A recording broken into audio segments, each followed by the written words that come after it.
You're about to listen to a podcast full of wonder, excitement, and discovery. It's time for an adventure through Odyssey. Hey everyone, welcome back to the Adventure Through Odyssey podcast, Odyssey Revisited. I'm Will here with John. It's time for our February news roundup, a month where I thought nothing was going to happen. The album wrapped itself up. Okay, the comic is still going. It's getting a little weird. Like, in only that way an Imagination Station story can get weird. But then, Phil Lawler posted this to his social media. If I can find the picture of it. Okay, since the Sorry, what? I was trying to fill in the time gap. I didn't know how long it would take you to find the picture. I was going to ask the audience how they were doing.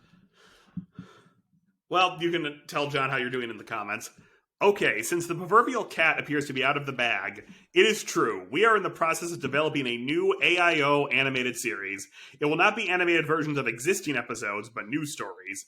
It must be stressed that this is still in development, which if you know anything about movies and TV at all, means that could still not happen. Development is the Schrodinger's cat of creative projects, a state where they can be thought of as both happening and not happening. Please keep us in your prayers that God's will be done with this project. Okay. It's exciting. So, I agree. I guess I've got one. I'm glad it's new. It's like new stories. If it had been a live action show, I would have been fine with like big budget adaptations of Blackguard, Novacom, Green Ring, that kind of thing. Mm-hmm. I am worried.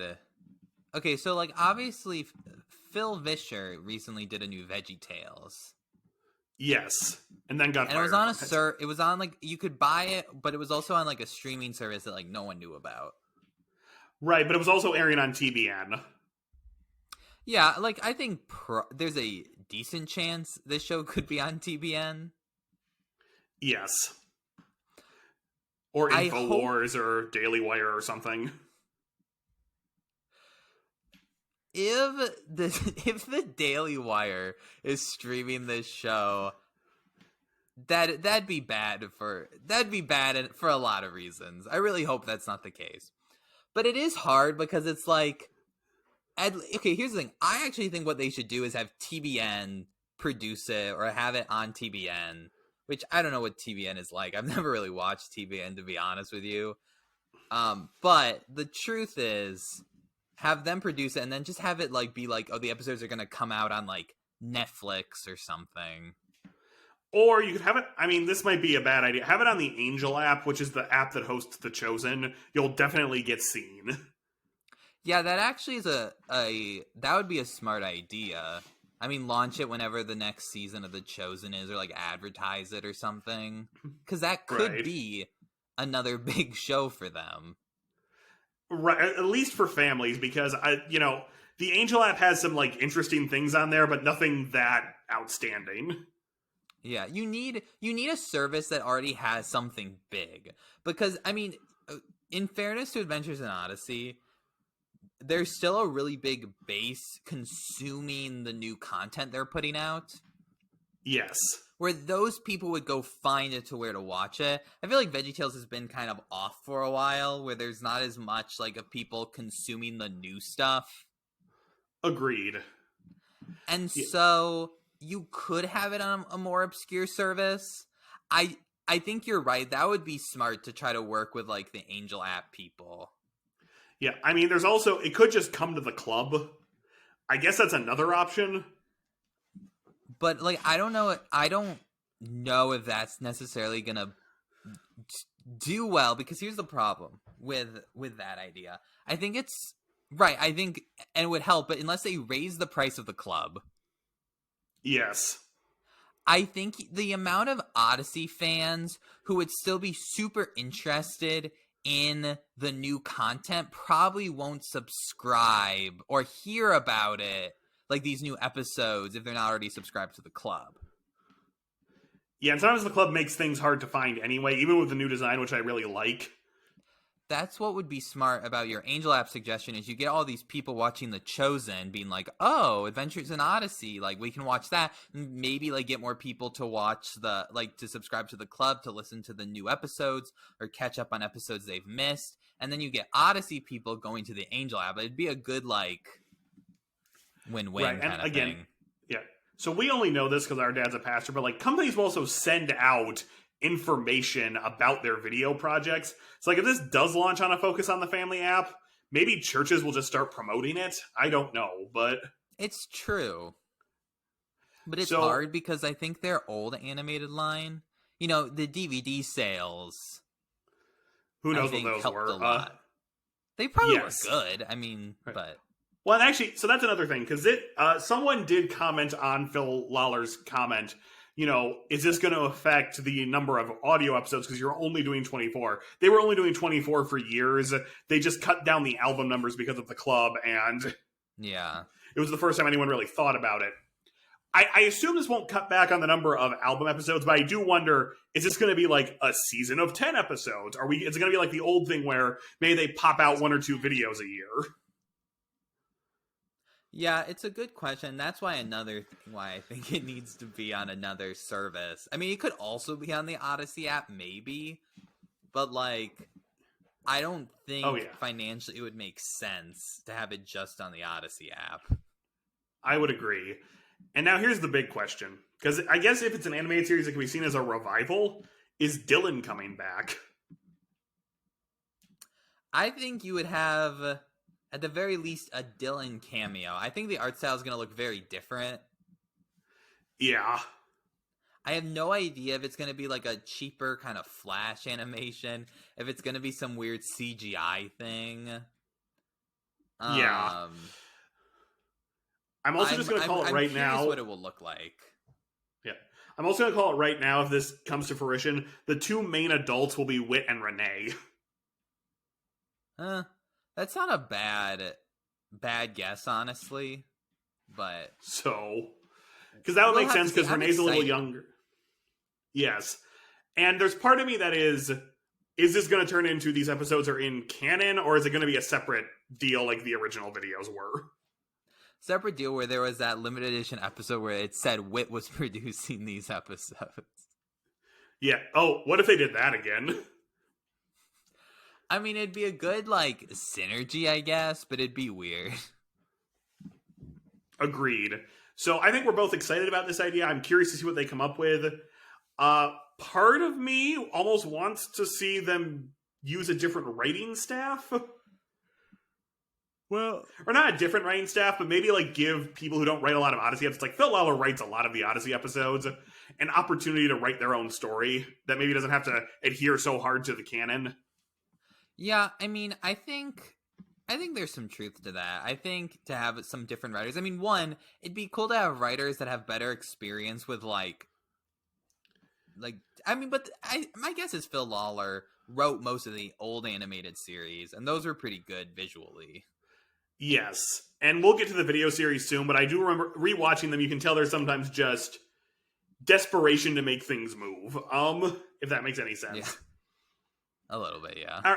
Yeah. So send us some of your ideas for what might happen in the Odyssey animated series. I think we're excited to see where this one goes. And I'm assuming they're also going to make up a new kid for this one, but that's a discussion for another day. All right. Yeah, so as I said, the imagination state, the mystery character shows up at Wit's End. Comic is still going. Now them, Connie, and a new kid I've never seen before are trapped in the imagination station. Shock. So, I know. Once again, Connie has been kidnapped during a dramatic arc. Okay, so anyway, there's not much to say outside of that, so we're going to move on to this month's club episode, which I should not trust the wiki. It kept saying it was going to be the Jacobs Report all month, so that turned out to be wrong, so from here on out, I'm not going to postulate what the episodes are going to be. All right. Dose of virtual reality. In need of a partner, Molly teams up with her grandfather for a local video game competition. I thought this was a really good episode. I did too. Like, Molly and Pullhouse are a great team. I have some questions. Well, first, and I won't say this anymore, that sometimes when they were talking about stuff, I'm like, I feel like this would be better if I could see it, where it's kind of funny. This would have been a real good animated episode. Yes, I actually do agree with that. Especially because there's so much going on. Yes. Yeah, it's a very visual thing. Although the Foley people did a good job. Or the Foley people. I agree. Yeah. So I do like this episode. One, the principal letting two middle schoolers compete in the gaming contest together when it's parent-child feels a little set up for failure because it's very likely they would win. Yeah. Okay. So, yeah, keep going. Oh, please continue. No, I didn't have anything to say. Oh, we'll get back to the story in a minute. I just want to point out, I appreciate this is not an anti-video game episode. Yeah, I was wondering whether it was gonna go down that route or not. It's weird because it's like it is kind of not like pro gaming at the end, but it's like, yeah, Pullhouse has played. He's a master gamer. And like, yeah. But they do kind of make fun of the dad who's like, he's a stereotypical gamer playing Survivor Night, which I have to assume is Fortnite. Or Vampire Night. Or Vampire Survivor. Vampire Night? Vampire Survivor? I meant Vampires. It could be Vampire Survivor, but I think the fact it has Night in the title and it's called Survivor I'm saying Night. I'm saying it's a clash of those two. It's possible, but here's the reason I think it's Fortnite. I mean, you have to survive in Fortnite. I doubt the Odyssey staff knows what Vampire Survivors is. That's very possible. And I don't think they would reference something that has such occult-adjacent items in it. That's a good point. So, now we just have to talk, did Wit invent the Power Glove? It is funny. I mean, okay, well, let's be fair. As soon as we knew Wit created it, you're like, okay. Like Pullhouse saying the signs, you're like, okay, obvious. Well, I think he did that afterwards, but it's like, okay, yes. The signs obviously mean something, but then it's like, Wit developed this, so you're like, oh, okay. Yeah, there's a Bible in that library somewhere. Well, I'm glad Pullhouse acknowledged it. Is no way Mr. Whitaker would make this game without some deeper meaning to it. Like, I know people, and Mr. Whitaker would not have some weird elephant, like, fire thing without some deeper meaning to it. I'm like, thank you for acknowledging, like, what we were all thinking. Yes, I do agree. I will say, I'm a little surprised they said Wit invented it and, like, not like Renee invented it and Wit made the program or something. Yeah. Because to some extent, Renee's arc is kind of building up to this in terms of her inventing. It's true. But I mean, I think they're holding off. Right. So on one hand, I like the thought, parents and children can share time together in VR, even though VR headsets are prohibitively expensive. Well, it's supposed to be about grandparents more, I feel like. Yes, and I do like, and we'll get to the meat of the episode, the acknowledgement that Pullhouse isn't good with girls. I'd say he's not good with boys either, given how he handled Buck. It's true. I think, right, saying girl, I think you could have just said not good with kids. Yes. That would probably have been a little better. As like a general call, but I thought, like, the emotional beat in the middle was very good. Yes, and I appreciated that it was in the middle, not in the middle of the competition. I know, it's like, but I like how, like, the stereotypical gamer dad, like, propelled Pullhouse to want to beat him. Yes, that was great. Now, here's the thing, and we'll get back to something I have else to say, but at the end of the episode, we're told that Pullhouse is big into handheld gaming. Now, I feel like that's not phone, because I feel like he would have, like, that's too recent from what he's talking about. Yes. Now, I assume we both are thinking what that game probably was. Yes. Tetris? Tiger Electric Football. No, Tetris. Yeah. As much as I wanted to be Pokemon, it was probably Tetris.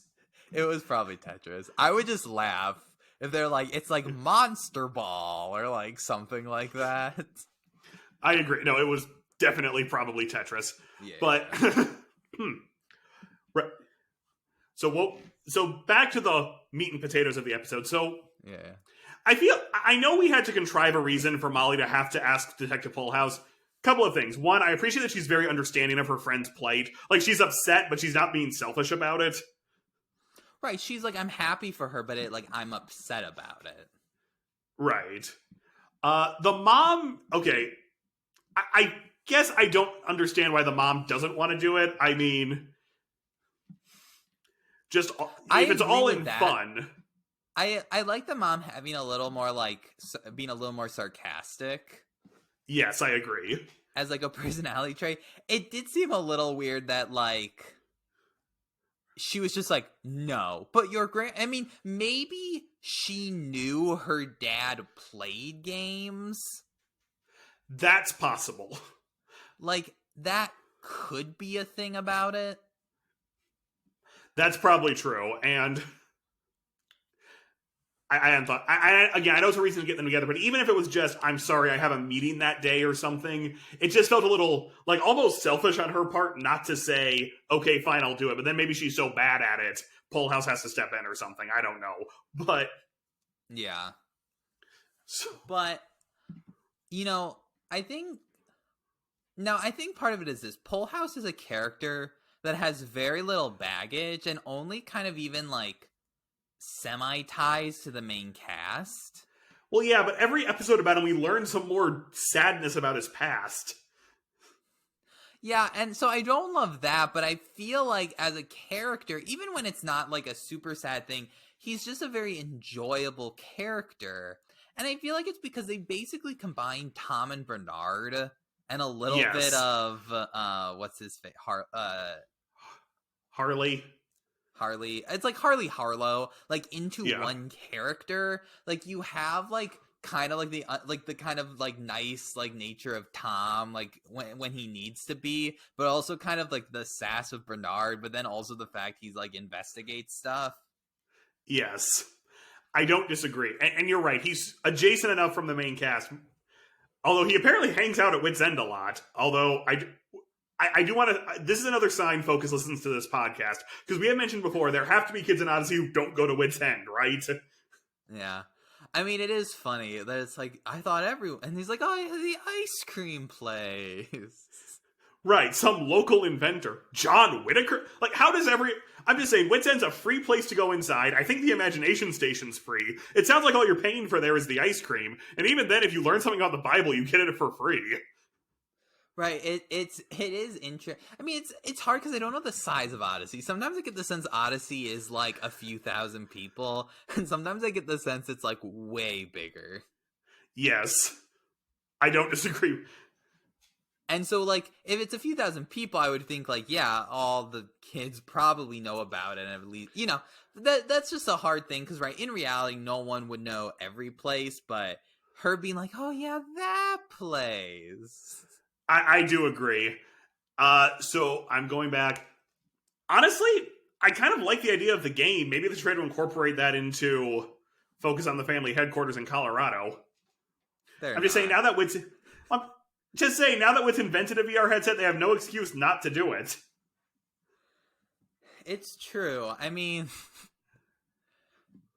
as cool as it would be, I not in any bad way. I just don't think Focus is interested that much in updating. Maybe I think they'd be more likely to update with the animated show if it's popular. Right. Oh yeah. So okay, I'm just gonna say about the puzzle in the library. Okay, I understand Polehouse is older and a detective and knows wit. No kid, while they were practicing, tried to look around the library. This is the problem I have with the Ready Player One movie. No one tried driving backwards in like the year and a half they're doing this. Have you read the book, Ready Player One? Yes, I have. Well, it's way more sensical in the book why no one found it. Well, right, but it's also a different challenge. Right. As like, oh, no one like, right. It's like after years, no one tried that. Like, it doesn't make sense. Right, I mean, like when a new Mario Kart comes out, within an hour, there's videos all over YouTube of the glitches people find. Right, it's like people would obviously figure that out. I think here's the thing. I could see part of it is, so I think the kids wouldn't notice. So it's something the adults are... Right. I think that's why it's a parent-adult competition, is it's supposed to be the parent is supposed to notice that, and it's supposed to be a thing. But as you can tell from, like, the one parent they had talk about, he was like, no, it's like super furious. Let's get on the elephant. Exactly. So I think that's what was up with that. I agree. It was just an interesting note. Like, again, I'm kind of a self-proclaimed VR junkie, although I own one headset from like 8 years ago at this point. If this episode come out in March, I'd have more to say about it. But, yeah. Because the PS Vita 2 is almost out, so, Well, let's hope it's not. It well, can support longer than that. I'll tell you some story I read off it. Anyway, point is, in VR, you're very much encouraged to explore the area. And I get it. Again, I get it. But I don't know. If it were me, I would just be like looking through books and stuff. But also, was Wit not at the competition, or did I miss that? I don't think he was, because I don't think he ever talked. Like, they can mention Wit several times, but Wit's not in this episode, I don't think. Okay, glad to know I'm not going crazy. Yeah. But no, so I thought think this overall... episode's... Yeah. Oh, please go ahead. Yeah, I was going to say the same thing as you. No, I think this episode's really good overall. One of their... Because I think it's funny. It has some good emotional beats. I think the message is good, like, in terms of, like, connecting with your grandparents. And, like, it kind of has still, like, biblical messages in it by referencing the scripture. So, although... I mean, the scriptures do say, like, listen to your elders and that kind of stuff. So, I think overall it's a good episode. Right, and then the web quest is kind of about that as well. You know, they got kids these VR headsets and they're playing around in them. So I like that Odyssey is maybe not encouraging video games, but I do think there is something to be said about family bonding through VR. Or family bonding can come in a lot of different forms. I don't know if they're necessarily arguing like, yeah, get some VR headsets. That's true. Have some bonding time, but I think it's a good episode. Let's all play Keep Talking, Nobody Explodes. I do think Pull House, I think it's hard because I do like him so much as a character that I kind of wish they used him more, but I feel like if they used him more and incorporated him too much into the main cast, it could be bad, because I feel like you're seeing, like, even with, like, Wooten and Connie and even Wit, I'm more surprised they're not willing to do more stuff with Wit. That, like, yeah. I think they're trying, like, Wit, like, in, like, his, like, showing his competitive mode, I think they're trying to give him, like, they realize, like, we've kind of made Wit a little bland lately, and they're trying to give him some personality. I would agree. Yeah. Yes. Oh, I just double checked the web quest. They're interviewing a video. I forgot. They interview a video game designer at one point. Do you think that means what I think it means? You know, I actually think it'd be really smart. I mean, there's so many, like, independent studios, and you could release, like, a $5, like, pixel art Odyssey game, and I think people would be into it. I agree. There's something there, but also I would like to point out, the January episode and the February episode both kind of have a VR bent to them. Yeah, but I mean, it's because this whole new arc, or NovaConf thing, is going to involve this, like, VR stuff. Right. That's the other thing I was about to say. This sort of has to... That VR set Wit invent has to lean into this new NovaConf thing somehow, right? They keep talking about, like the reality stuff, so I have to think that's where it's going. Yeah, so I guess we'll see. All right, we're going to get back onto the normal route of episode reviews soon. We'll be back in March with another news update. Hopefully it isn't the Jacobs report this time, or at least I don't get misled about the episode for a month. Thanks, wiki editors. I'm joking. We love the wiki editors here on the podcast. Suddenly there's going to be a page about our podcast about how awful we are and criticize. Oh, there already is. There already is a page about our podcast. They once insulted the wiki editors, and we did not appreciate it. No, the wiki is really a good resource. Yes, I do agree. And although if the wiki ever finds the Dylan, Wit, and Harlow Doyle Solve a Mystery VBS curriculum, please send it my way, because I'd love to see what that is. Yeah. That's like my one-armed man at this point. Yeah, stick around for more new episodes, possibly a new logo. Yeah, how's that going? It's almost done. I've seen it. I forgot to tell my wife, who's working on the logo, which she's very busy, so it's only gonna, if it's very briefly done. but I forgot to tell her to put podcast on the logo. Ooh. So she has to put that. All right, just let me know when it's ready. And actually, by the time you hear this, the new logo might be posted with the episode. It's true. So, it's very true. So because now that the album's over, we're back on the Wednesday release schedule. So I'm Will. I'm John. We'll see you next time.